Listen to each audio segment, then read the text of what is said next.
Hello guys, welcome to KG Prasad గాస్. ఈరోజు movie review వచ్చి హిట్ 3 అన్నమాట. ఈ మూవీ అయితే మాత్రం నాని కెరియర్ లో ఒక బెస్ట్ మూవీ అని చెప్పుకోవచ్చు. కాకపోతే ఏంటంటే మూవీ చూస్తున్నప్పుడు కొద్దిగా మనకి లాగ్ అండ్ సీన్స్ అయితే మాత్రం వస్తాయి అనమాట. అంటే పర్టికులర్ గా కొద్దిగా బోరింగ్ అయితే వచ్చింది మూవీ చూస్తున్నప్పుడు. కానీ లాస్ట్ 20 minutes ఏదైతే ఉందో మూవీలో అయితే మాత్రం హైలైట్ అన్నమాట. అవి అయితే మాత్రం ఫైనల్ గా వచ్చే ట్విస్ట్ ఏదైతే ఉందో చాలా చాలా బాగుండిద్ది. ఇటు 1 చూసాం, 2 చూసాం, కానీ 3 అనేది మైండ్ బ్లోయింగ్ మనకైతే మాత్రం క్రియేట్ అయితే చేసింది. ఎందుకంటే ఒక రక్తపాతం అయితే సృష్టించినట్టుగా అయితే మాత్రం ఉంటుంది అనమాట. హిట్ 3 లో అయితే మాత్రం నాని గారి యాక్టింగ్ అయితే మాత్రం దులిపేశారు. ఆ రకంగా అయితే ఉంది యాక్టింగ్ అయితే మాత్రం చాలా చాలా బాగుంది. దసరా తర్వాత అయితే మనకైతే కనపడడం అయితే జరుగుతుంది కదా, చాలా కొద్ది గ్యాప్ లో అయితే మాత్రం దానికి తగ్గట్టుగానే మనకి కూడా మంచి మూవీని అయితే అందించారని నేనైతే అనుకోవచ్చు. కాకపోతే ఏంటంటే కొన్ని సీన్స్ అనేవి మనకు కొద్దిగా బోరింగ్ అయితే అనిపించినట్టు అయిపోతాయి. కాకపోతే పర్టికులర్ గా మూవీ అంతా కాదు, కొన్ని సీన్స్ అయితే మాత్రమే.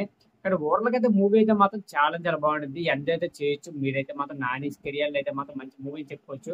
కానీ ఇప్పుడు దాకా చూసింది ఒక లెక్క, ఎప్పటి నుంచి చూసింది ఒక లెక్క లాగా అయితే ఉంటుంది అనమాట. మూవీ అయితే మాత్రం నాని అయితే మాత్రం చాలా చాలా బాగా అయితే నటించారు. నేచురల్ స్టార్ నాని గారు అయితే మాత్రం చాలా చాలా బాగుందని చెప్పాలన్నమాట. హిట్ 3 అయితే మాత్రం సాంగ్స్ అయితే మాత్రం ఒకలాగా అయితే ఉన్నాయి. కానీ పర్టికులర్ గా సీన్స్ అయితే ఏవైతే ఉన్నాయి, ఫైటింగ్ సీన్స్ అనేవి కూడా ఇంకా రక్తపాత సృష్టించినట్టు అయితే ఉంటుంది అనమాట. లాస్ట్ సీన్స్ అయితే మాత్రం ఓవరాల్ గా అయితే మూవీ అయితే మాత్రం ఓకే లాగైతే ఉంటుంది అనమాట. పర్టికులర్ గా అంత సూపర్ హిట్ అని చెప్పలేను, అంటే కొద్దిగా ఎగో యావరేజ్ అని చెప్పాలన్నమాట. మూవీ అయితే మాత్రం ఇప్పుడు చూడాలనుకున్నవైతే మాత్రం ఈ రోజు చాలా మూవీస్ అయితే రిలీజ్ అయితే అవుతుంది. దాని రివ్యూస్ కూడా మీరు చూడాలనుకుంటే మన ఛానల్ సబ్స్క్రైబ్ చేసుకుని రెడీగా అయితే ఉండండి.